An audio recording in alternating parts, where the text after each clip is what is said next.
নমস্কার বন্ধুরা, আজ আমি আপনাদের চাল বা চালের গুঁড়ো ছাড়াই চিতই পিঠার একটা সহজ রেসিপি করে দেখাবো। তার জন্য এখানে আমি একটা পাত্র নিয়ে নিয়েছি। তার ভিতরে প্রথমে দিয়ে দেবো আমি 1 বাটি পরিমাণ সুজি।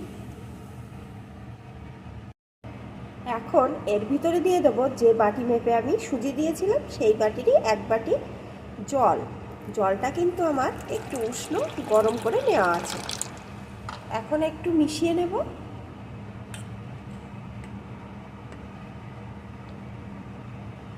সুজির সাথে জলটাকে একটু মিশিয়ে নিয়েছি। এখন এইভাবে 5 মিনিট আমি রেখে দেব। 5 মিনিট পরে আমি ফিরে আসছি বন্ধুরা। আর আপনারা যদি রেসিপিটি দেখতে থাকেন তাহলে কিন্তু একটা লাইক দিয়ে দেখবেন। 5 মিনিট পর আমি ফিরে এলাম বন্ধুরা। দেখুন জলটা কেমন সুজিটা টেনে নিয়েছে, আর সুজিটা কিন্তু ভালো রকম ভিজেও গেছে। এখন আমি এই সুজিটা একটা মিক্সিং জারে তুলে নেব।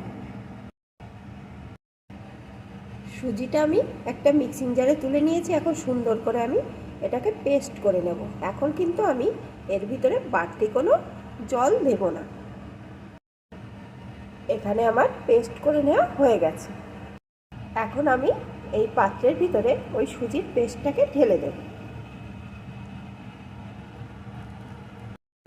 সুজির পেস্টটা ঢেলে নিয়েছি। দেখুন বন্ধুরা, সুজির পেস্টের ঘনত্বটা কিন্তু এরকম এসছে। এখন আমি এর ভিতরে যে মিক্সিং জারটা রেখেছিলাম সেই জারটাকে ধুয়ে একটু জল দিয়ে দেব।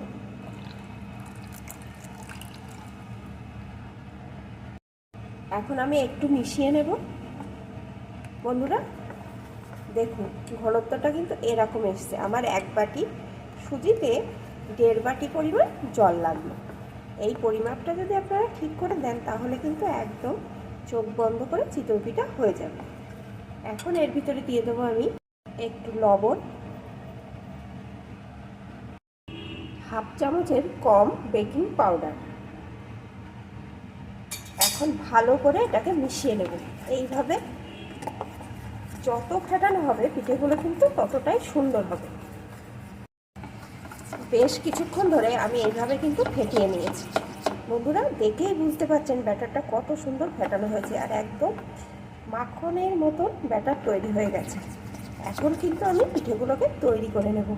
এইভাবে বেকিং পাউডার মেশানোর পর বেশিক্ষণ রাখা যাবে না, এর কাজ কিন্তু বেশিক্ষণ থাকবে না।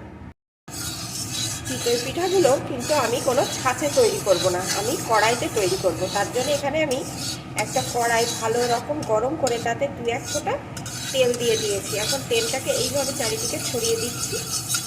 এখন কিন্তু তেলটা ভালো রকম আমার গরম হয়ে গেছে। এখন আমি গ্যাসের জোরটাকে একদম লোতে করে দিয়েছি। দিয়ে যে সুজির ব্যাটারটি তৈরি করে রেখেছিলাম ওই ব্যাটারটিকে এইভাবে কড়াইয়ের ভিতরে দিয়ে দেবো।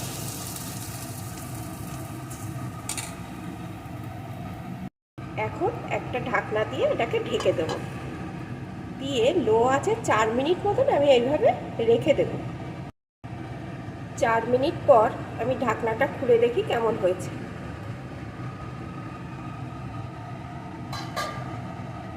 দেখুন বন্ধুরা একদম ফুলে গেছে, আর কত সুন্দর হয়েছে, কত ছিদ্রযুক্ত। এই যে কাছ থেকে দেখাচ্ছি, দেখেই বুঝতে পারছি কত সুন্দর হয়েছে। এখন এটা তুলে নিচ্ছি, আর কত সহজে কিন্তু কড়া থেকে উঠে আসলো। এখন আপনাদের আমি আরেকটাও দেখিয়ে দিচ্ছি। আবারও আরেকটা একইভাবে দিয়ে দিচ্ছি।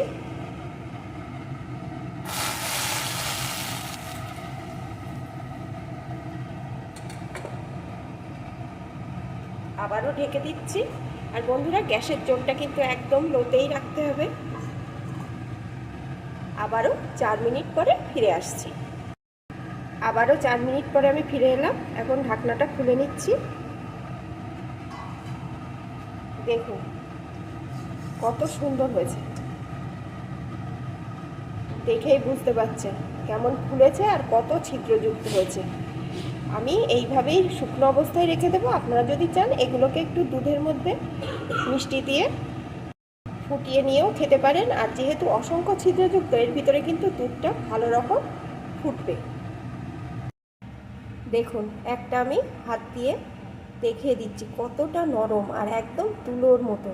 মুখে দিলে কিন্তু দুর্দান্ত লাগবে। আপনারা এটা শুধু গুড় দিয়েও খেতে পারেন, আবার একটু দুধে ভিজিয়েও খেতে পারেন। দুধে ভিজিয়ে যদি ঠান্ডা করে খান তাহলে কিন্তু দুর্দান্ত লাগবে। আমি এখানে খেজুরের গুড় নিয়ে নিয়েছি, এতে ডুবিয়ে খেতে কিন্তু দারুণ লাগবে। বন্ধুরা, এই রেসিপিটি আপনাদের যদি ভালো লাগে তাহলে লাইক, কমেন্ট, শেয়ার করবেন। আর আপনারা কিন্তু একদম চটজলদি বাড়িতে তাড়াতাড়ি এই রেসিপিটি তৈরি করে রাখবেন। তাহলে বন্ধুরা, আমার এই রেসিপিটি যদি আপনাদের ভালো লাগে তাহলে কিন্তু আমার সাথেই থেকে যাবে।